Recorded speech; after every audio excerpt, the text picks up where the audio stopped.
All right, so we're going to begin today with a quiz for all of you history buffs out there.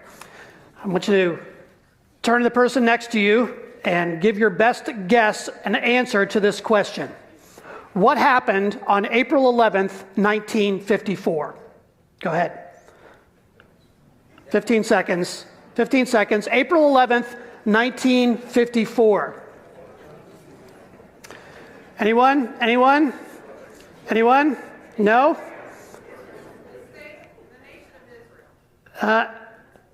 Actually, it's a trick question. Nothing happened on April 11th, 1954. Actually, at least nothing historically significant. According to a scientist at Cambridge University who developed a search engine to discover the most lackluster day in modern history. The most boring day in the history of the world. After sifting through billions of bits of data, the researcher concluded that that April day, which was Palm Sunday in 1954, nothing happened.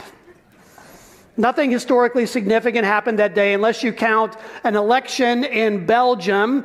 They had an election on a Sunday. But nobody famous was born that day or died that day. Next time your kids or your grandkids complain that this is the most boring day ever, you can tell them it's not true. It could be worse. You could have been around on April 11th, 1954. Now, it's interesting to think about a day in which no one famous was born or died. Now, I'm guessing that plenty of people were born and died that day. Did it happen to be anybody's birthday out there? April 11th, 1954? No? No? There wasn't any in the first service either. See, nobody interesting even in church was born that day. There were people who were born and died, people who were famous to their families or to their communities, but not famous to the rest of the world. In fact, we know that there hasn't been a day in the whole history of the world where someone, somewhere, hasn't died. Of all the things in human life that we are certain of, it's that death is always on the move, even on the most boring and mundane of days. Now, a few years back, during Easter time, a movie came out that was titled Risen, which initially looked to be another one of these movies that Hollywood comes out with around Easter time. And I took a youth group to see it. And this one, though, was a little different. I don't know if you remember this movie. It was a different sort of movie. It was the story of Easter told through the eyes of a fictional Roman tribune named Clavius, who was played by Joseph Fiennes. Clavius is a battle-hardened veteran of Roman conflicts who supervises the crucifixion of Jesus and then arranges for guards to be put on the tomb after Pilate hears rumors that some have claimed that this would-be Messiah would rise from the dead. So Clavius carries out his orders without passion or prejudice, but you can see from his face throughout this, he's got PTSD. He's had enough of the daily march of death. He's seen it over and over again, and now he's really numb to it. And in this really poignant scene, this is the scene that really grabbed me. After the crucifixion, Clavius wearily returns to Pilate's palace there in Jerusalem, and he gets into a Roman bath across from Pontius Pilate. And they're talking, and Pilate asks Clavius what his career goals are. What do you hope to achieve? That's a big question for Romans because they're always about moving up in status and class. Clavius is a typical Roman of upper class rank. He has ambitions for power and glory back in Rome, certainly not here in this backwater of the empire. But on the other hand, he has another dream, something much simpler. What do you really want? Pilate asks. And Clavius says to Pilate, you know, all I want is a place in the country and a day without death. I was struck by that line. A day without death. Imagine a day in history when newspapers and CNN reported that no one at all died that day. A day when there were no battle deaths anywhere in the world, no hospitals reported any deaths, no funeral homes were holding services that day. A day you knew for sure no one near to you would die. A day you could live completely free of the fear of death. That would be something, wouldn't it? It's hard to imagine because we're conditioned to death. Indeed, we are even less conditioned to it than the people of the first century, where there were no funeral homes to care for the dead. It was up to the family to do the job of preparing the bodies for burial. They knew death up close and personal. And the idea of a day without death for them was really nothing more than a faint future hope.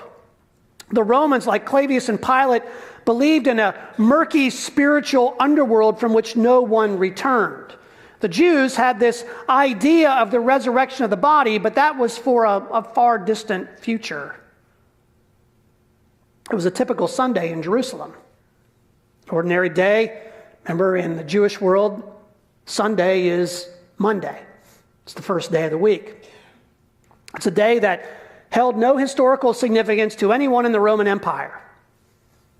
The women came to the tomb to bring spices to anoint the body, something they had been unable to do because of the lateness of the day on Friday and because of the Sabbath day on Saturday. They had likely done this work dozens of times before for other family, relatives, and friends, wrapping and anointing the body. And then a year later, they would come back and they would gather up the bones, and they would put those bones into a stone box called an ossuary, and that ossuary would be placed in the back of the tomb in a niche, and the slab would be used for the next person in the family who would die, probably themselves at some point. They came to the tomb that day, the women expecting the familiar sights and smells of death. But what they found was a rolled away stone and an empty tomb. That doesn't usually happen because, in the history of the world, to that point, dead people generally remained dead,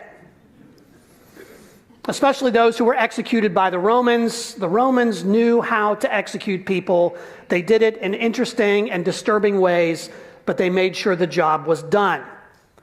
But here was evidence that something else had happened, a real anomaly. Grave robbery was not uncommon in the ancient world. Sometimes tombs would be raided because people would be buried with valuables. Sometimes people would steal a body and hold it for ransom, so the family would have to pay because burial was a big deal. Actually, I read a book recently on the plot to steal Abraham Lincoln's body. It was very interesting. There were these counterfeiters who wanted to steal Lincoln's body in order to hold it for ransom to get one of their comrades out of jail. It was a failed plot, but it was fascinating. Grave robbery is still around, even in our own century and time. Not our century, but you know what I mean. Close enough.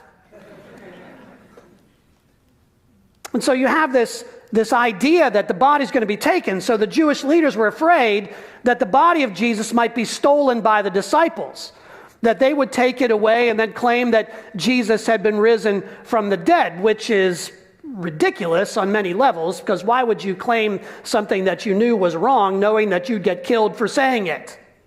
To me, that's one of the greatest evidences of the resurrection of Jesus. But Pilate puts a Roman guard on there anyway, and the disciples are in no mood or disposition to go and steal the body. They're hiding from the authorities. They want nothing to do with them. So none of this makes any sense. And these women are standing there with an empty tomb, the body's gone, and then suddenly there are two men standing beside them in bright clothing who ask the women a curious question. Why do you look for the living among the dead? We don't get their answer, but my first thought would be, well, I am in a graveyard. Usually dead people in the graveyard stay there. It seems at first a rebuke. They were looking for the dead among the dead. That's how it always had been. But two angels then tell them to remember. Remember what he told you while he was still in Galilee, that the Son of Man must be handed over to sinners, to be crucified, and then on the third day rise again. we can't fault them for forgetting this. On one of the occasions Jesus had said something like this, Peter himself couldn't listen past the word crucified.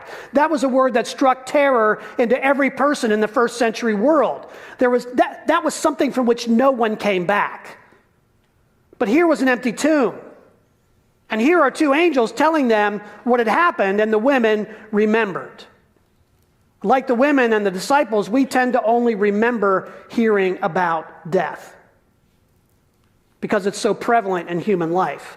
Death marks us even when we're alive. The death of a loved one leaves a scar of memory on us that is impossible to eradicate.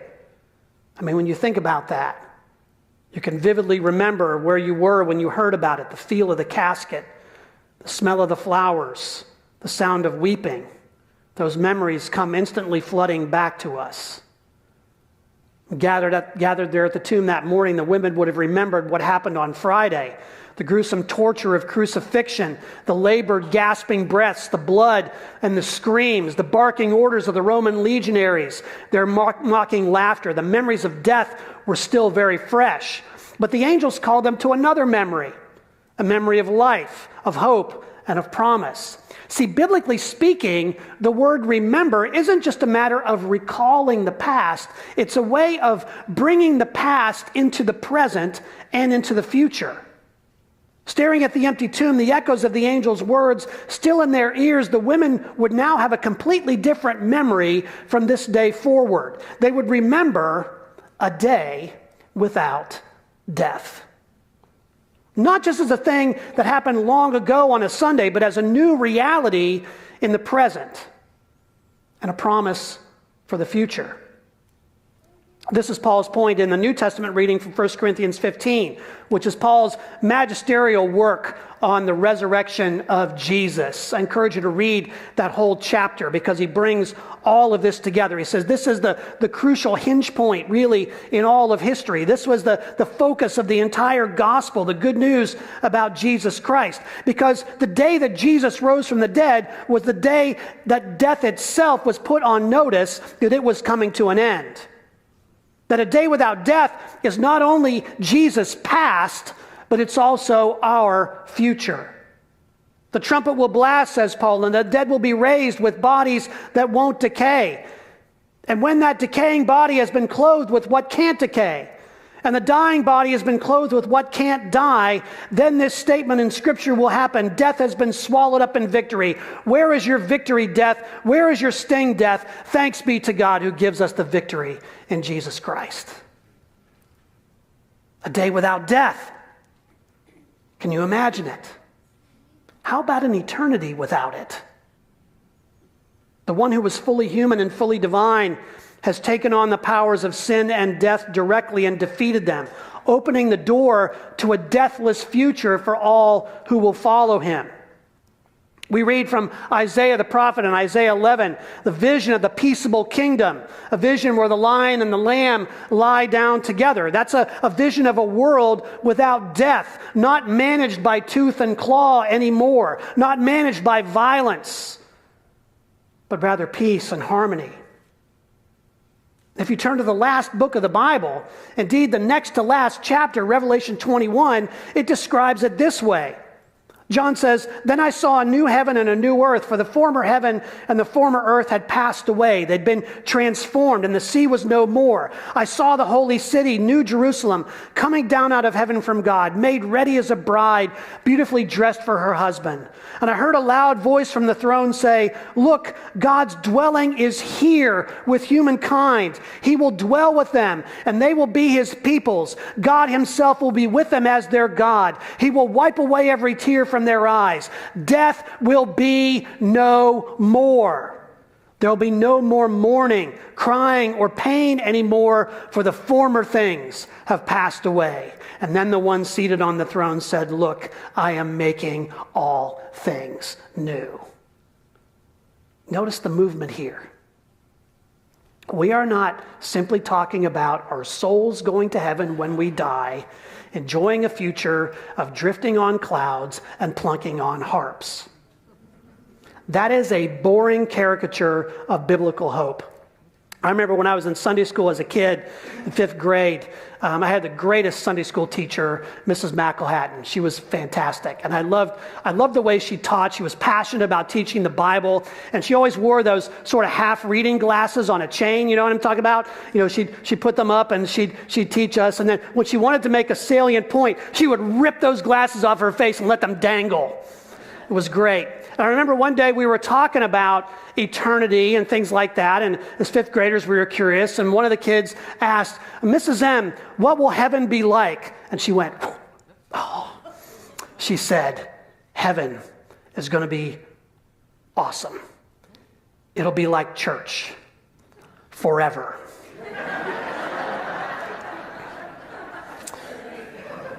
And we looked at one another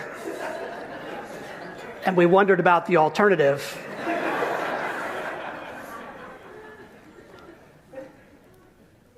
We're not talking here about life after death. What we're talking here about is the life after death. Not simply passing on to a disembodied, different life altogether. We've been doing this series on the creeds where we affirm that we believe in Jesus, crucified, died, buried, risen again on the 3rd day. But we often forget the truth that the creed comes back to that at the end. We believe in the resurrection of the body and the life everlasting. The body has something to do with this. What we're saying in that statement is that our ultimate hope is that we will have renewed bodies in God's renewed creation, where heaven and earth come together and life is lived fully without fear of death, because there is no death anymore. We look for a day when we will live fully in God's presence, when we'll experience life as it was meant to be lived from the beginning. We'll enjoy the best of what heaven and earth have to offer because the crucified and risen Christ has torn open the veil between them. Resurrection reminds us that a day is coming when we will experience life to the full, a day that is the beginning of every day of eternity. But here's the thing. We don't have to wait until that day to begin living a resurrection life. We can begin to live fully in the present because we know that a day without death is not only possible, it's coming. The empty tomb is our prompt to remember that reality. We don't have to give in to death. Simply accepting it as the way of the world, we can live knowing that death has been defeated. You know, every time we do things like pack boxes to feed the hungry, when we provide a healing touch to the hurting, when we give our attention to the outcast, when we refuse to kill and destroy our enemies, when we challenge principalities and powers, when we give our lives humbly and passionately in sacrificial service to others, we are proclaiming that a day without death is our hope and the hope of the world. When we care for God's creation, we are living out the reality that God's ultimate mission is not to destroy the world, but to redeem it. Notice what he says at the end of Revelation. Behold, I am making all things new, not all new things. When we not only take in the world of Jesus and his words, but we actually do what he did, we're living the resurrection already. Remember how Paul puts it, 1 Corinthians 15:58. Therefore, my dear brothers and sisters, stand firm, let nothing move you. Always give yourselves fully to the work of the Lord, because you know that your labor in the Lord is not in vain. Because of the resurrection, what you do now matters for eternity. You know, when we get to the season of Lent, and I know we're talking about Lent and Easter right before, 2 weeks before we get to Advent, okay? I get that. But it's Sunday. And the reason we come together to worship on Sunday is because every Sunday is a little Easter. So indulge me here for a minute. Every Lenten season, what do we do at Ash Wednesday? We put ashes on foreheads. It's a strange custom, but it's a powerful one because it reminds us that those words are true. From dust you came, to dust you shall return. And as a pastor, every time that I do Ash Wednesday and I mark those foreheads, I remember and realize that there's a good chance that someone who I've marked will die in the coming year. And then I take that mark and I'm reminded again that I will die too, unless Jesus returns in the interim. The day we die may not be historically significant to the world. I mean, graveyards are full of people that nobody remembers. But here's the thing. It will be significant to our loved ones. And it will be especially significant to God. Because remember that we end the season of Lent with Easter. Because of Easter, we need not live in fear of that day of death. A day without death is coming for all who believe, for all who live this deathless, fearless life of a disciple of Jesus in the present. Because God will make all things new, taking our dust and making us whole again. And I pray that you remember that above everything else I've said today, to call that reality into the present and future, to live as people without fear, and to give your lives to the cause of life, because death will be no more. Now, at the end of the movie Risen, the Roman tribune Clavius finds himself in a conversation with the risen Jesus. He can't square all this, and he runs into Jesus, the risen Christ. He'd been searching to find the truth about what happened to Jesus, and what he found was Jesus himself. So Clavius confesses to Jesus, "When you died, I was present." Can you imagine? Jesus gently puts his hand on Clavius' shoulder and says, "I know." It's a powerful moment, a moment that all of us can inhabit, because Jesus came to a world of death and the sin, our sin, that causes it. And yet he came not to condemn, but to forgive. He knows what we've done, and he loves us anyway. Clavius says to Jesus, "I cannot reconcile all this with the world that I know." The world that he knew was a world of violence and death.